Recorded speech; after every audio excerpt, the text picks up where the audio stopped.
తిరుపతి మాజీ MLA YCP రాష్ట్ర అధికార ప్రతినిధి Bhumana Karunakar Reddy, mayor doctor Sirisha, MP Gurumurthy, మాజీ deputy mayor Bhumana Abhinay Reddy media సమావేశం పాయింట్స్. మా నాయకుడు స్వామివారి దర్శనం కోసం వస్తున్న సమయంలో అడుగడుగునా ఆటంకాలు కలిగిస్తున్నారు.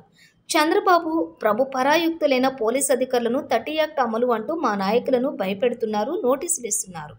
చాలా మంది నాయకులను రాయలసీమలో హౌస్ అరెస్ట్ చేశారు. జగన్ను చూస్తే ఎందుకు భయం? మేము ప్రశాంతంగా స్వామివారి దర్శనం చేసుకుని వెళ్తామని అధికారికంగా ప్రకటన చేశాము. మేము ర్యాలీలు, బహిరంగ సమావేశాలు నిషేధం విధించడం, మేము జన సమీకరణ చేయలేదు. హైందవ సంఘాన్ని హింస పెడుతున్నవారు సూడో మనుషులను కట్టడి చేయాలని డిక్లరేషన్ గురించి మాట్లాడారు. భారతీయ సనాతన ధర్మం స్వాగతం పలుకుతోంది. ఎవరు వచ్చినా అనేకసార్లు దైవ దర్శనం చేసుకుంటే అప్పుడు రాని నిబంధనలు ఇప్పుడు వచ్చాయా? రేపు దేవాలయాల్లో రాష్ట్ర వ్యాప్తంగా పూజా కార్యక్రమాలు నిర్వహిస్తారు. వాళ్ళని కట్టడం ఏంటి? జగన్ వెంట రాకూడదు అని ఎవరూ లేరని చెప్పడానికే ఇది చేస్తున్నారు. మా కార్యకర్తలను, నాయకులను ఇబ్బంది పెట్టాలని చూస్తే పాశవిక నిర్ణయాలను వ్యతిరేకిస్తాము. ప్రజాభిప్రాయ సేకరణ చేసి ప్రజా ఉద్యమానికి తెరతీశాము. వ్యక్తిగత రాజకీయంలోకి దేవుడిని తీసుకురాకండి. పవన్ దుర్గగుడి శుద్ధి చేసి మేము హైందవ ధ్వజస్తంభంలా మాట్లాడారు. కూటమిలోని అందరూ ఒక్కొక్కటి మాట్లాడుతున్నారు.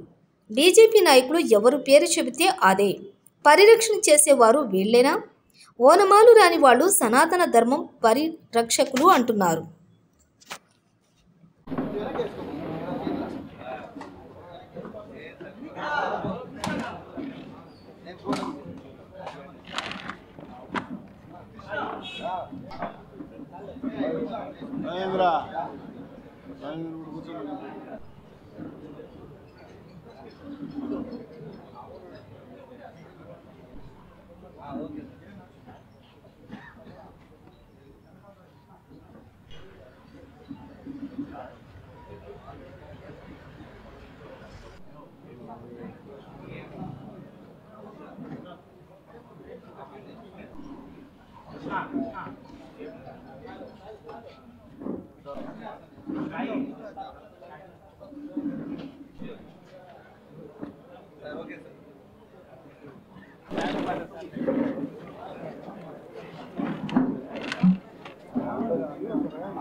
గూండాలు గండ్రాళ్ళు విసిరే సీమలో క్షేమం అవిభాజ్యం అంటే జైళ్ళు నోళ్లు తెరిచే లోకంలో క్షణక్షణం మారుతున్న లోకాన్ని సరిగ్గా అర్థం చేసుకున్న వాళ్ళంతా పేదల పక్షం వహించటమే పెద్ద అపరాధమైపోయింది. పాత్రికేయ మిత్రులకందరికీ కూడా నమస్కారాలు. ఈ రోజున మా నాయకుడు పూర్వ ముఖ్యమంత్రి వైఎస్ జగన్మోహన్ రెడ్డి గారు ఒక భక్తునిగా దేవదేవ దర్శనానికి వస్తున్న సమయంలో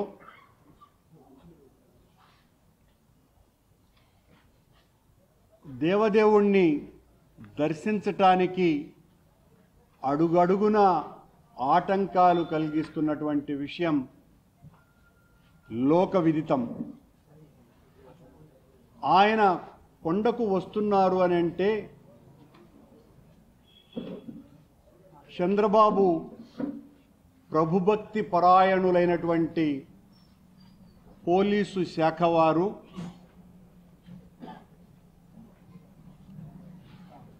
థర్టీ యాక్ట్ అమలు చేస్తున్నామని చెబుతూ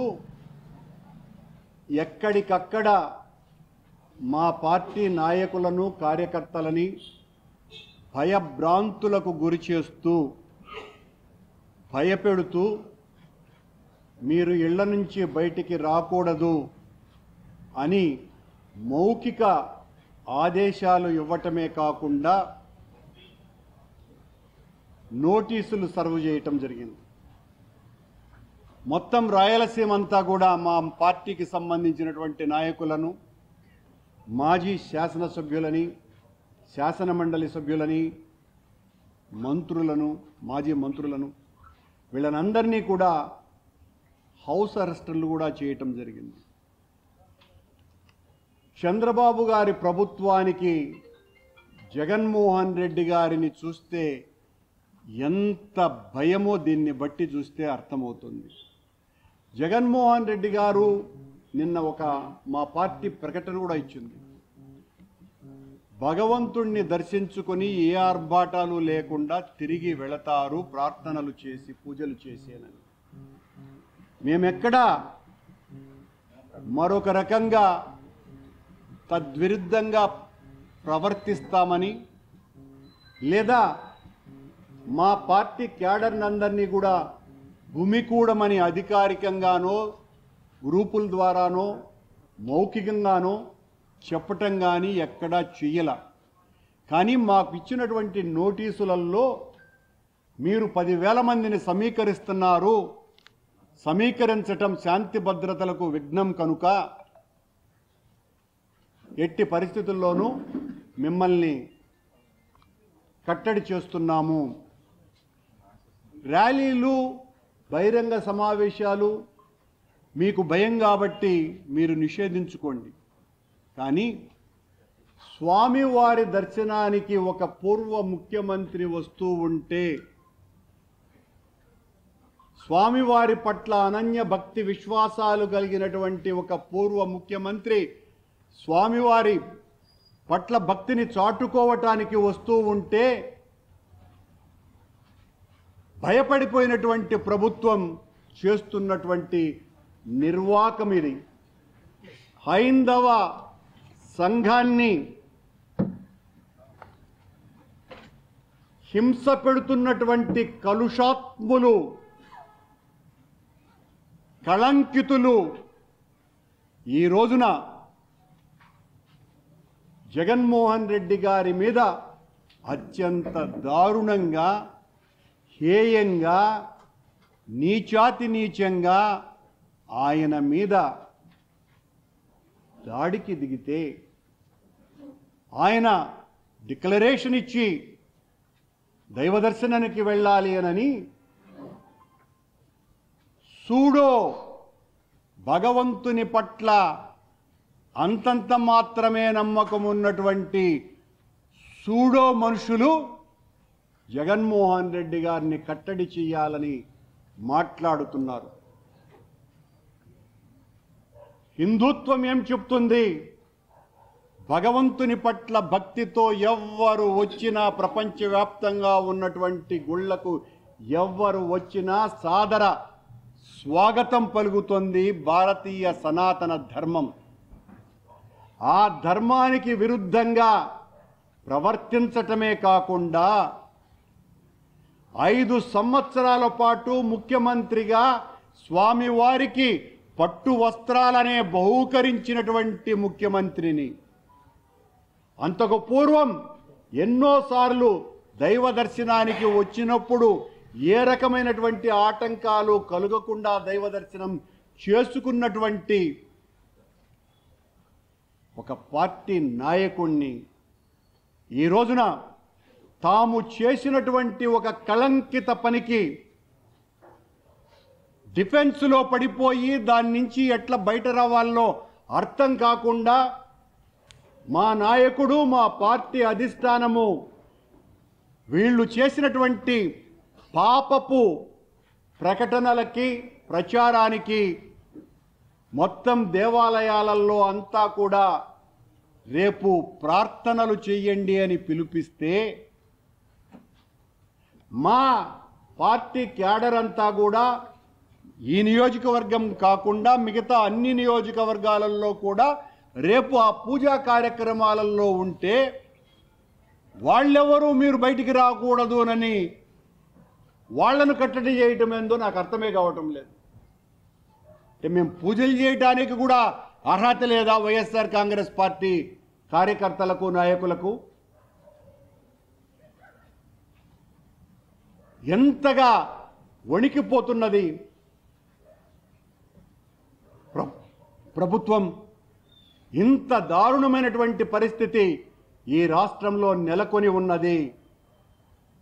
ఈ రోజున జగన్మోహన్ రెడ్డి గారికి ఎవరు స్వాగతం పలకకూడదని, ఎవరు ఆయన వెనక రాకూడదని, ఆయన వెనక ఎవరు లేరని చెప్పటానికే ఈ కుట్ర తప్ప మరొకటి కాదు. జగన్మోహన్ రెడ్డి ప్రజా రంజక నాయకుడు, 40% పైగా ఓట్లు తెచ్చుకున్నటువంటి నాయకుడు, పేద ప్రజల పక్షాన నిలబడి పోరాడినటువంటి వ్యక్తి. చంద్రబాబు గారు, మీరు ఈ రకంగా మా కార్యకర్తలని నాయకులని భయపెట్టాలని చూస్తే భయపడే వాళ్ళెవ్వరూ కూడా లేరు. పేద ప్రజల పక్షాన నిలబడేటువంటి మేం, అలజడి మా జీవితం, ఆందోళన మా ఊపిరి, తిరుగుబాటు మా వేదాంతం. నీ పాశవిక విధానాలను నిరంతరం వ్యతిరేకిస్తూనే ఉంటాం. మీరు ఎంత నిర్బంధానికి మమ్మల్ని గురి చేస్తే అంతగా పైకి లేస్తాం. పైకి లేచి ప్రజా గొంతుకను వినిపించి మీ పాపపు పాలన మీద ఖచ్చితంగా ప్రజాభిప్రాయ సేకరణ చేసి ప్రజా ఆందోళనలు చేస్తామని తెలియజేస్తున్నా. ఒక అబద్ధాన్ని నిజం చేయటానికి మీరు ఎంతకైనా తెగించటానికి కూడా సిద్ధపడతారు. చంద్రబాబు నాయుడు గారు, ఇకనైనా ఆపండి. వేదమూర్తి ప్రసాదం మీద 1000 నాల్కలతో మాట్లాడకండి. వేదమూర్తి ప్రసాదం మీద 1000 నాల్కలతో మాట్లాడకండి. వ్యక్తిగత రాజకీయాలలోకి శక్తిమూర్తిని తీసుకురాకండి. చాలా పాపం చేశారు. మీరు ఒక మాట మాట్లాడతారు, మీ కూటమి సభ్యుడైనటువంటి పవన్ కళ్యాణ్ గారు మరొక మాట మాట్లాడతారు.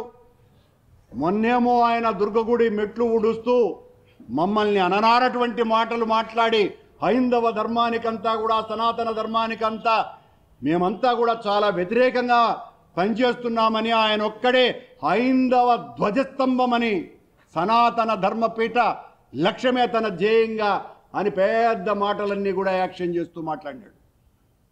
నిన్న మళ్ళీ వెంకటేశ్వర స్వామి దర్శనానికి వస్తున్నారు. ఆయన దర్శనానికి వస్తున్నారు కాబట్టి ఆయనకు అనుమతి ఇవ్వటం, ఇవన్నీ కూడా సాదాసీదగా జరిగిపోవటం మంచిది అని సన్నాయి నొక్కులు నొక్కినారు. చంద్రబాబు గారి అనుంగు శిష్యులేమో నిన్ను రానివ్వము అని భీకర ప్రతిజ్ఞలు చేస్తున్నారు. మరొక కూటమిలో ఉన్నటువంటి బీజేపీ వాళ్ళేమో నువ్వు వస్తే అడ్డుకుంటాం, అలిపిరిలోనే నిన్ను నిలేస్తాం అని, మేమే హిందువులం, ఇంకెవ్వరూ కూడా హిందువులు కాదు, హిందువులు అయినటువంటి మేము నిన్ను ప్రతిఘటిస్తాం, నిన్ను పైకి రానివ్వమనని వాళ్ళు భీష్మ ప్రతిజ్ఞలు చేస్తున్నారు. ఈ తిరుపతి బీజేపీ నాయకులు లేదా కొత్తగా బీజేపీలో చేరినటువంటి నాయకులు చెబితే, ఎవరు పేరు చెబితే వాళ్ళు హిందువులట, ఎవరు హిందువులు కాదని వాళ్ళు చెబితే వాళ్ళు హిందువులు కాదు. వీళ్ళు హిందూ ధర్మాన్ని పరిరక్షించేటువంటి వాళ్ళు. విశాలమైనటువంటి హైందవ సనాతన ధర్మ పరిరక్షణ కోసమని కంకణబద్ధులైనటువంటి కోట్లాది మంది మహనీయుల యొక్క జీవన విధానాన్ని చిదిమేస్తున్నటువంటి వ్యక్తులు వీళ్ళు. హైందవ సంస్కృతిని గురించి మాట్లాడుతూ ఓనమాలు కూడా తెలియనటువంటి వాళ్ళు సనాతన ధర్మాన్ని గురించి. వీళ్ళు సనాతన ధర్మ పరిరక్షకులుగా కొత్త అవతారం ఎత్తి రోజు పత్రికల్లోనూ ప్రసార మాధ్యమాల్లోనూ తమకు కావలసినంత షేర్ తీసుకోవటం కోసమని వీరతాళ్లు కట్టుకొని విర్రవీగుతున్నారు. చాలా దారుణమైనటువంటి విషయం. మీరు చెబితే మేము హిందువులం అని అనిపించుకోవటానికి సిద్ధంగా లేం. మీలాంటి వాళ్ళు చెబితే మేము హిందువులని సిగ్గుపడిపోతాం. మాకు భగవంతుని మీద అచంచలమైనటువంటి విశ్వాసం ఉన్నది. సనాతన ధర్మ విశ్వాసాల మీద, సనాతన సంస్కృతి మీద మీకంటే 10,100 రెట్లు ఎక్కువగా చదివి ఆచరించటానికి ఉపయుక్తమై అనేక హిందూ ధార్మిక ప్రచార కార్యక్రమాలు జగన్మోహన్ రెడ్డి గారు చెప్పటం మూలంగా గత 5 సంవత్సరాల కాలంలో ఎన్నో ప్రజాహిత హైందవ సంస్కృతి పరిరక్షణ ఉద్యమ కార్యక్రమాలను నిర్వహించినటువంటి సైనికులంగా, అంతకు పూర్వం రాజశేఖర రెడ్డి గారు ఉన్నప్పుడు చేసినటువంటి వందలాది సనాతన ధర్మ పరిరక్షణ కార్యక్రమాలను ఆచరణలో తీసుకువెళ్ళినటువంటి వాళ్ళంగా, హిందువులంగా మాకు ఎనలేనటువంటి హక్కు ఉన్నది, మేము హిందువులము అనని. మీరు చెబితే మేము హిందువులం కాము. మీరు చెబితేనే హిందువులమైతే దానికి సిగ్గుపడిపోతాం. మీలాంటి వాళ్ళ చేత హిందువులం అనిపించుకోవటానికి మేం భక్తిపరులం. మేము సనాతన హిందూ ధర్మాన్ని పరిరక్షించటానికి స్వామివారు నిర్దేశించినటువంటి ప్రతి కార్యక్రమాన్ని చేసినటువంటి వ్యక్తులంగా ఆ స్వామివారి దర్శనానికి ఈరోజు వస్తున్నటువంటి మా నాయకుడు జగన్మోహన్ రెడ్డి గారిని అడ్డుకునేటువంటి ప్రయత్నం జరుగుతున్నది అనంటే చంద్రబాబే ప్రకటన ఇవ్వాలి, జగన్మోహన్ రెడ్డి గారిని సాదరంగా కొండకు పంపించండి అనని. ఒక్క ప్రకటన లేదు. ఇంత జరుగుతున్నా నీ పోలీసు వాళ్ళు మొత్తం రాష్ట్రంలో ఉన్నటువంటి, రాయలసీమలో ఉన్నటువంటి నాయకులందరినీ కూడా కట్టడి చేస్తున్నారు. తిరుపతిలో ఉన్నటువంటి, చంద్రగిరిలో ఉన్నటువంటి మా కార్యకర్తల్ని, నాయకులందరినీ కూడా ఇంటి నుంచి బయటికి రాకూడదనని బెదిరిస్తున్నారు. తూతూ చర్యగా మీకు సంబంధించిన వాళ్ళకు కూడా ఊరికే నోటీసులు ఇస్తున్నారు. మొన్నేమో నన్ను గరుడ విగ్రహం దగ్గర మీరు మాట్లాడడానికే వీలు లేదు అని అంటే ఆ వెంటనే 15 నిమిషాలకు తెలుగుదేశం వాళ్ళు వెళితే అదే పోలీసు వాళ్ళు వీరదండం వేసి వాళ్ళ చేత మాట్లాడించినారు. అంటే మీ వాళ్ళు ఎలా ప్రవర్తిస్తారు అని చెప్పడానికి ఇది ఉదాహరణగా చెప్తున్నా. శ్యామలరావు గారిని నేను మరొక ప్రశ్న కూడా వేస్తున్నా. అయ్యా, నువ్వు ఒక లోడును పట్టుకొని అదేదో ఎన్డీడీబీ రిపోర్టు వచ్చింది అని చెప్పి నిలిపేసినామని చెప్పిన తరువాత ఇప్పటి వరకు మా దగ్గర సరైనటువంటి ల్యాబ్ లేదు అని చెప్పినటువంటి నువ్వు ఈ 2 నెలల కాలంలో నెయ్యి సరఫరా చేయనే లేదా, తీసుకోలేదా? ఈ ప్రశ్నకు సమాధానం చెప్పాలా. అంటే ఎలా లోపలికి వెళ్ళింది? ప్రతి ట్యాంకరు ఎన్డీడీబీ రిపోర్టు తీసుకున్నదా? ఆ రిపోర్టులు ఎక్కడా? లేకుండా మీరు ట్యాంకర్లు ఎలా లోపలికి పంపించినారు? ప్రతి వారము ట్యాంకర్లు వస్తాయి, అవన్నీ లోపలికి ఎలా వెళ్ళాయి అన్నటువంటి సమాధానం ఈ ప్రభుత్వం చెప్పాలా, చంద్రబాబు నాయుడు గారు చెప్పాల్సిన అవసరం ఉన్నదినని ఈ పత్రికా సమావేశంలో చెప్తున్నా. మా నాయకుణ్ణి అడ్డుకుంటే సనాతన హైందవ సంస్కృతిని వ్యతిరేకించినట్టే, సనాతన ధర్మాన్ని మరింతగా హింసకు గురి చేసినట్టే. మా నాయకుడు కొత్తగా దర్శనానికి రావటం లేదు. గతంలో ఆయన ప్రతిపక్షంలో ఉన్నప్పుడు ఒకసారి ఎంజీ గోపాల్ ఈఓగా ఉన్నప్పుడు ఆయన వీడియోలో మాట్లాడింది కూడా ఉన్నది. ఆయన చేత మీరు డిక్లరేషన్ తీసుకున్నారా అంటే ఆయన సాంప్రదాయ దుస్తుల్లో జగన్మోహన్ రెడ్డి గారు దర్శనానికి వచ్చిన తరువాత ఇక అడ్డుకునేది ఏమున్నదండి? ఆయన చాలా సాంప్రదాయమైనటువంటి హిందుత్వ ధోరణిలో స్వామివారిని దర్శనం చేసుకున్నారు అన్నటువంటి ప్రకటన కూడా చూడండి. చంద్రబాబు గారు అడ్డుకుంటున్నటువంటి వీరతాడు వీరులారా అని మీకందరికీ కూడా తెలియజేస్తున్నా. ఇలా స్వామివారికి అత్యంత ప్రీతిపాత్రంగా ఎంతో భక్తితో 5 సంవత్సరాల పాటు పట్టు వస్త్రాలు సమర్పించినటువంటి వ్యక్తిని పుష్కరాల సమయంలో సాంప్రదాయ పద్ధతులలో అయ్యవార్ల సమక్షంలో తన తండ్రికి పితృమూర్తులకు పిండ ప్రదానం చేసినటువంటి జగన్మోహన్ రెడ్డి గారు గంగా నది పుణ్యస్నానాలు చేసినటువంటి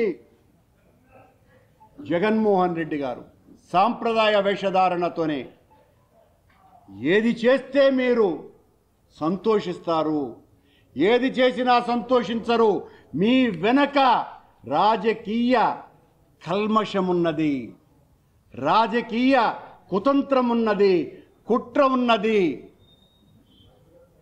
అమలినమైనటువంటి మానసిక స్థితి మీది. కనుక ఏం చేసినా కూడా మీరు వ్యతిరేకిస్తారు. మీ వ్యతిరేకతను మేము లెక్క చేసేదే లేదు. మా నాయకుడు ఖచ్చితంగా దైవ దర్శనం చేసుకొని వెళతారు అని తెలియజేస్తున్నాం. ఏం తీసుకోకపోతే మాత్రం ఏం గొడవలు ఉన్నాయి? ఏమన్నా ఇప్పుడు ఏమన్నా విషయమా? మేము లేము కదా అధికారంలో. ఉన్నప్పుడు ఎందుకు అడగలను? ఉన్నప్పుడు మీరు ఎందుకు అడగలేదు? ఖచ్చితంగా జగన్మోహన్ రెడ్డి గారు హిందూ సాంప్రదాయ దుస్తులు ధరించే దర్శనానికి వెళ్ళారు. ఇప్పటికి వెళ్ళిన ప్రతిసారి కూడా ఆయన అలాగే వెళ్ళారు. తిరునామం ధరించి సాంప్రదాయ దుస్తులు వేసుకొని అత్యంత భక్తి భావనలతో, అంతే కూడా కాకుండా తన పాదయాత్ర ముగించుకొని వచ్చిన తరువాత జగన్మోహన్ రెడ్డి గారు పాదరక్షలు లేకుండా 7 కొండలు నడిచి అత్యంత భక్తి విశ్వాసాలతో దైవ దర్శనం చేసుకున్న ఏకైక వ్యక్తి కూడా ఆయనే. చంద్రబాబు ఆ పని చేయలేదు. మీరు మాట్లాడితే ఇంకేం మాట్లాడేది చంద్రబాబు గారు? ఇంత అన్యాయంగా చంద్రబాబు గమ్మున్నే ఉంటాడు, మిత్రపక్షాలను కెలుకుతాడు, వాళ్ళు విజృంభిస్తారు. చంద్రబాబు గమ్మున్నే ఉంటాడు, పోలీసు వాళ్లకు సైగ చేస్తాడు. మొత్తం పోలీసు వాళ్ళంతా కమ్ముకొని ఉన్నారు మా చుట్టుపక్కలంతా కూడా. ఇదే ఆ పాలన. 2 days back Chandrababu press conference లో Jaganmohan Reddy can visit Tirumala, but temple guide lines ఏదైతే ఉందో he has to follow, especially with regards to the declaration form signatures. 2009 లో ఎంజీ గోపాల్ ట్రెడిషనల్లీ వచ్చారు. Has he signed the form ever in the past? And generally because this ఆ విషయాన్ని మేము అంటాం. One more question, sir. This clause is intended towards all the people belong to other faiths.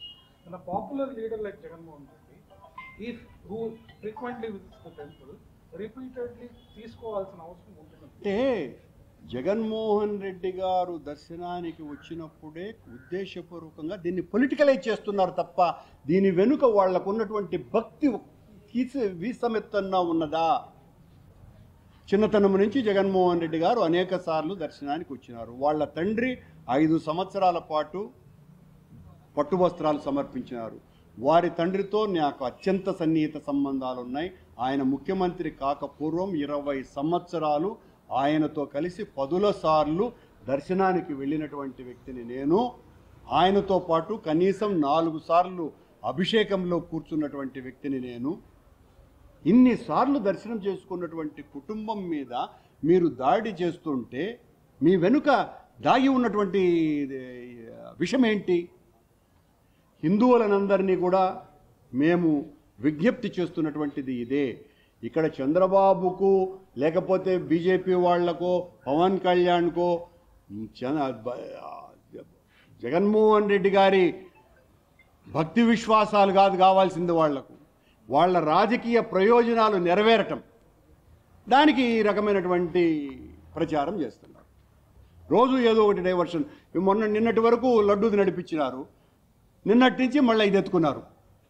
దీని మీద దాన్ని తగ్గించినారు. ఎందువల్లంటే దాంట్లో కొంచెం పస తగ్గిపోతున్నది, చంద్రబాబు వాదనలో బలం వీక్ అవుతున్నది కాబట్టి దీన్ని ఎత్తుకున్నారు.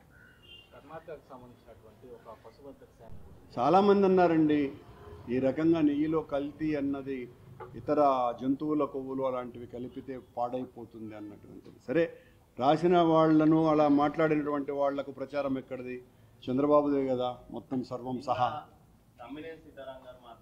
పశువుల దానాలు పువ్వు కలపడం సామాన్యం, అందువల్లనే ఆవు పాలు నెయ్యిగా మారేటప్పుడు అది అవశేషాలు కనబడతాయి అని చెప్తారు. అది వెటర్నరీ ప్రొఫెసర్లు మాత్రం అది జరగదని చెప్తారు. తెలియదండి నాకు, తెలియదు విషయం. సార్, సిమిలర్ లడ్డు మీద పిల్స్ ఫైల్ చేశారు. అండ్ ఈ డిక్లరేషన్ ఇష్యూ కూడా every time Jaganmohan Reddy visit అప్పుడే ఇష్యూ అవుతుంది. నో అదర్ లీడర్ అయినప్పుడు లేదు. ఎందుకంటే యాక్ట్ ఒక ఇంట్రెస్టింగ్ ఫ్యాక్ట్, పేర్లు ఎప్పుడన్నా ఆధార్ ఉంది, అంతకుముందు ఆధార్ లేదు. The act says somebody's faith should be established going by the facial features of that person. Isn't that vague? Is it possible to assert that way? So దాన్ని ఛాలెంజ్ చేస్తూ would the YSRCP also legally proceed in this issue? ఓకేనండి, మంచి సలహా. హిందూ సంఘాలు ఏం చెప్పాల్సిన sir, కాములు మఠాధిపతులు పీఠాధిపతులు చెప్తున్నారు కదా, నేను పెద్దవాళ్లకు నేనేం సలహా ఇవ్వగలను? వాళ్ళు వాస్తవం తెలుసుకోమని దండం పెట్టి చెప్పగలను. సార్ ఈ డిక్లరేషన్ పై ప్రతిసారి ఇలా వివాదం వస్తుంది కాబట్టి నెక్స్ట్ టైం మీ గవర్నమెంట్ వస్తే ఈ నియమ నిబంధన ఏదైతే తొలగించే అవకాశం ఉందనుకోవచ్చు. చూద్దామండి, చూద్దాం. సార్ ఈ 2 months కాకుండా అంతకుముందు లాస్ట్ 5 years అది నేను కాదు కదా చెప్పాల్సింది, పార్టీలో చిన్నవాడిని నేను. అంతకుముందు టీడీపీ ప్రభుత్వం ఉన్నప్పుడు కూడా కలిపి పాల్గొనండి. ఆయన దర్శనం చేసుకొని వెళ్ళిపోతారు. చాలా స్పష్టంగా మాకు కూడా ఆయన ఇచ్చినటువంటి సందేశం అని, ఏ ఆర్భాటము లేదు, నేరుగా వచ్చి వెళ్ళిపోతారు. ఆర్భాటం చేస్తామని పోలీసు వాళ్ళు మమ్మల్ని భయపెట్టే కార్యక్రమం చేస్తున్నారు, మేము ఎక్కడ చెప్పలేదు. సార్ ఈ వివాదాన్ని డిక్లరేషన్ ఇస్తున్నారా ఇవ్వట్లేదు జగన్ గారు వాళ్ళు? ఏమండి, రేపు దర్శనానికి వెళ్ళిన డిక్లరేషన్ ఇస్తున్నారా ఇవ్వట్లేదు? ఎందుకు అవుతుంది ఇవ్వాలి? ఎందుకు ఇవ్వాలి? ఎందుకు ఇవ్వాలి చెప్పండి? ఎందుకు ఇవ్వాలి అని అంటే మీరు అడిగితే మేము ఇవ్వాలా? ఆయన ఏమన్నా కొత్తగా కొండకు వస్తున్నాడా? కొత్తగా వచ్చాడా? లేదు కదా, కొన్ని 10 సార్లు వచ్చారు. మీరంటే వాళ్లే. అంటే అధికారులు గెస్ట్ హౌస్ దగ్గరికి వెళ్ళి డిక్లరేషన్ ఫామ్ తీసుకెళ్లే ప్రయత్నం చేయబోతున్నారు. ఏమైనా చేసుకోండి. వాళ్లకు చంద్రబాబు ఏం చెప్తే చేసేవాళ్ళు ఏమైనా చేసుకుంటారు కదా. ఇంతవరకు అంటే రీసెంట్గానే ఆ కొవ్వును గుర్తించేటువంటి ల్యాబ్ మాత్రమే పంపించాము. అంటే గడిచిన కాలంలో ఇన్ని ప్రభుత్వాలు, వాళ్ళ ప్రభుత్వం ఉన్నప్పుడు కూడా అదే కల్తీ జరిగినట్టే కదా. ఖచ్చితంగా ఒకవేళ అది చెప్పింది నిజమైతే మేము అట్లా కల్తీ జరగదనే ఇప్పటికీ కూడా చెప్పేది. చంద్రబాబు కలిపినాడని కూడా మేము అనటం లేదు, అది కూడా గుర్తుంచుకోండి. పోలీసులు ప్రతి యాక్ట్ ఎందుకు పెట్టుకుని పెట్టాలనుకుంటున్నారు కదా మమ్మల్ని భయపెట్టడానికి.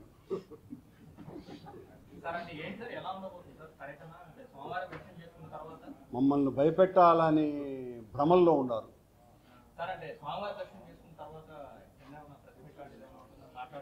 తెలియదండి.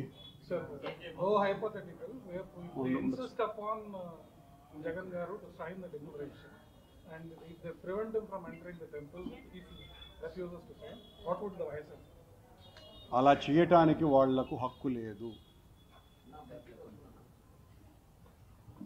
లేదు. కొత్తగా వస్తున్నటువంటి వ్యక్తి కాదు ఆయన. 10 సార్లు స్వామి దర్శనం చేసుకున్నటువంటి వ్యక్తి, 5 సార్లు పట్టు వస్త్రాలు సమర్పించినటువంటి వ్యక్తిని మీరు లోపలికి పోవటానికి లేదు అనంటే చంద్రబాబు ప్రభుత్వం పతనం ప్రారంభమయ్యింది అని అర్థం. నేనే ఉన్నాను అప్పుడు. మీరు కావాలంటే సోనియా గాంధీ సంతకం తీసుకొని రమ్మని చెప్పండి, బయట పెట్టమని చెప్పండి టీటీడీ వాళ్ళని. ఎందువల్లంటే సోనియా గాంధీ గారు పక్కన రాజశేఖర రెడ్డి గారు, ఆ పక్కన నేనే ఉన్నాను. ఆ సమయాన్ని పెట్టలేదు 1999లో. అది కూడా పత్రాలు రిలీజ్ చేశారు 1920 ఆ మధ్య నుంచి. ఏదైతే 1800 సంవత్సరాల నుంచి వైఎస్ జగన్మోహన్ రెడ్డి వాళ్ళ తాత ముత్తాతలు క్రిస్టియానిటీలో నమ్ముతున్నారు అని వాళ్ళు ఏదో పుస్తకాలు కూడా రిలీజ్ చేశారు. అలాంటప్పుడు డిక్లరేషన్ మీద సంతకం చేస్తే ఎందుకు నష్టం అని ఆయన మాట్లాడుతున్నారు. మేము మీ మాట ఎందుకు వినాలా అన్నది ఇక్కడ సమస్య. మీరు చెబితే ఎందుకు వినాలా అని. మేమేం కొత్తగా రావటం లేదు కదా. తాతతండ్రుల నుంచే వాళ్ళ హయాంలో తాతతండ్రుల నుంచి కూడా వాళ్ళు కొండకు వస్తూనే ఉన్నారు. ఆ రోజున ఎప్పుడు సమస్య రానటువంటిది ఈ రోజున మీరు ఉద్దేశపూర్వకంగా చేస్తున్నటువంటిదే కదా ఈ పని. ఆయన హిందుత్వానికి వ్యతిరేకి కాకపోగా ఆయన లాగా చంద్రబాబు నాయుడు కూడా సనాతన ధర్మాన్ని కాపాడేటువంటి చర్యలలో జగన్మోహన్ రెడ్డి అంతగా చంద్రబాబు నాయుడు పాల్గొలా. చంద్రబాబు నాయుడు హయాంలో కొన్ని 100 గుళ్ళు కూలగొట్టేశారు. జగన్మోహన్ రెడ్డి గారి హయాంలో 3500 గుళ్ళు కట్టినారు. జగన్మోహన్ రెడ్డి గారి సమయంలో అనేక సనాతన హైందవ పరిరక్షణ కార్యక్రమాలు జరిగినాయి. చంద్రబాబు హయాంలో ఒక్కటి కూడా జరగలేదు. జరిగింది చెప్పండి మీరన్నా. ఆయన దగ్గర నుంచి ఒకళ్ళు తప్పించుకొనైనా ఎవరైనా పాత్రికేయ మిత్రులు, నాకు అభ్యంతరం లేదు, నేను సమాధానం ఇస్తా. ఏమీ చేయనటువంటి వాడు నువ్వు హిందువు కాదని అంటాడు, అన్నీ చేసినటువంటి వ్యక్తిని అడ్డుకునేటువంటి ప్రయత్నం చేస్తాడు. దారుణం అండి ఇది. జగన్ గారు కాలినడకన తిరుమలకి వెళ్తారని మొదట్లో అన్నారు. దాని టీడీడీ వాడు ఎవరన్నారు? ప్రచారం జరిగింది. ప్రచారం మీరు చేసుకునేసి ఆయన ఉన్నారు అని మేము అఫీషియల్గా జగన్ గారు ప్రతిసారి తిరుగుతూ వచ్చినప్పుడు భారీ స్థాయిలో నాయకులు జగన్మోహన్ రెడ్డి గారు పాదయాత్ర అని చెప్పలా. నడిచి వెళితే అడ్డుకునే అధికారం టీటీడీకి లేదు, రాసి పెట్టుకోండి. సరే, ఇప్పుడు మిమ్మల్ని అంతా కట్టడి చేసి ఇండ్లకే పరిమితం చేసే పరిస్థితి ఏంటంటే నాయకులను కలిసిదాన్ని కూడా నేను పూర్వ టీటీడీ అధ్యక్షుడిని, నన్ను అడ్డుకునేటువంటి శుద్ధం పెట్టుకోండి. 100 పెట్టుకోండి, ఇంకా 100 పెడతాడు చంద్రబాబు నాయుడు. భయపడే ప్రసక్తి లేనే లేదు. నువ్వెంత నిర్బంధానికి గురి చేస్తే అంతగా పైకి లేస్తాం. కూడా ఎయిర్పోర్ట్లో మీరు వస్తారా? నేను అడుకోలేదండి స్వామి, నన్ను మీరు అడుగు. ఈ గవర్నమెంట్ చంద్రబాబు అడుగుకునేది చెప్తున్నా ఎయిర్పోర్ట్లోనే కూర్చున్నాడు కదా. మాట్లాడతాను. ఓ రోజంతా ఎయిర్పోర్ట్లోనే బయటకు రానికుండా పెట్టారు కదా. ఎంపీగా పొందినటువంటి నాయకులు, మాజీ ముఖ్యమంత్రి వర్యులు ఎన్నో పర్యాయాలు తిరుమల కొండ కాలినడకని ఎక్కి ఆ దేవదేవుని దర్శనం చేసుకున్న వ్యక్తి. ఆయన్ని కావాలనే రాజకీయాల కోసం ఈరోజు రాకూడదు, డిక్లరేషను, ఈ రకరకాల అడ్డంకులు చెప్తూ వాళ్ళ కుయుక్తుల్ని వాళ్లే బయట పెట్టే పరిస్థితి ఈరోజు తీసుకొచ్చారు. ఒకసారి 10ల సంఖ్యలో వచ్చినటువంటి వ్యక్తులకు ఎప్పుడు లేని అభ్యంతరం ఈరోజు రావడం ఈ కూటమి నాయకులు చేస్తున్నటువంటి క్షుద్ర రాజకీయాలకు నిదర్శనం. ఈరోజు ఏ గుడి మీద కూడా లేనటువంటి రాజకీయాలు తిరుమల మీద చేస్తూ తిరుమల వెంకటేశ్వర స్వామి యొక్క ప్రభావాన్ని తగ్గించే విధంగా ఈ రాజకీయ పార్టీల చర్యలు ఉన్నాయి, కూటమి రాజకీయ పార్టీల యొక్క చర్యలు ఉన్నాయి. స్వామివారి ప్రతిష్టని పెంచకపోగా తిరుమల మీద పదే పదే రాజకీయంగా దాడి చేస్తూ స్వామివారి యొక్క భక్తుల మనోభావాల్ని దెబ్బతీసే కార్యక్రమాలు పదే పదే చేస్తున్నారు. ఖచ్చితంగా దీనికి తగిన మూల్యం కూటమి పార్టీలు చెల్లించుకోక తప్పదు. ఆ దేవదేవుడి అన్నీ చూస్తున్నారు. లేనిపోని అబండాలు, అభూత కల్పనలు కల్పించి ఎంతోమంది సనాతన ధర్మ ఆచరించే మనుషుల యొక్క మనోభావాల్ని దెబ్బతీసినటువంటి మీకు ఖచ్చితంగా తగిన బుద్ధి ఆ దేవదేవుడే చెప్తాడు. అలాగే రాష్ట్ర వ్యాప్తంగా ఉన్నటువంటి వైఎస్ఆర్ కాంగ్రెస్ పార్టీ నాయకులకు కావచ్చు, తిరుపతి జిల్లా వ్యాప్తంగా ఉన్నటువంటి వైఎస్ఆర్ కాంగ్రెస్ పార్టీ నాయకులకు కావచ్చు, తెల్లవారుజాము నుంచే నోటీసులు అందజేస్తూ నాయకులందరినీ భయభ్రాంతులకు గురి చేస్తూ మీరు బయటికి రాకూడదు, నాయకుడిని కూడా స్వాగతం పలకూడదు, 10,000 మంది గ్యాదర్ అవుతారు, 20,000 మంది గ్యాదర్ అవుతారు, శాంతి భద్రతలకి విఘాతం కలుగుతుంది అన్నట్టు పదే పదే చెప్తున్నారు. కొన్ని వందల సార్లు గౌరవ మాజీ ముఖ్యమంత్రి వర్యులు వైఎస్ జగన్మోహన్ రెడ్డి గారు తిరుపతికి రావడం జరిగింది. ఎన్నో సభలు ఇక్కడే జరిపాం. ఏ ఒక్కరోజు శాంతి భద్రతలకు విఘాతం కలగలేదు. కానీ ఈరోజే శాంతి భద్రతలకు విఘాతం కలుగుతుందని చెప్పడంలో మీ ఆంతర్యం ఏమిటి? మీరే ఏదన్నా చర్యలు చేయాలని తలంపుతో మీరేమన్నా ఉన్నారా అనేది మీరే సమాధానం చెప్పాల్సినటువంటి అవసరం. ఎంతో భక్తి శ్రద్ధలతో దేవదేవుని దర్శనానికి వచ్చే నాయకుడిని అడ్డుకుంటే తగిన మూల్యం మీరు చెల్లించుకోక తప్పదు అని ఈ సభాముఖంగా తెలియజేస్తాను. స్థానిక పార్లమెంట్ సభ్యులుగా టీటీడీలో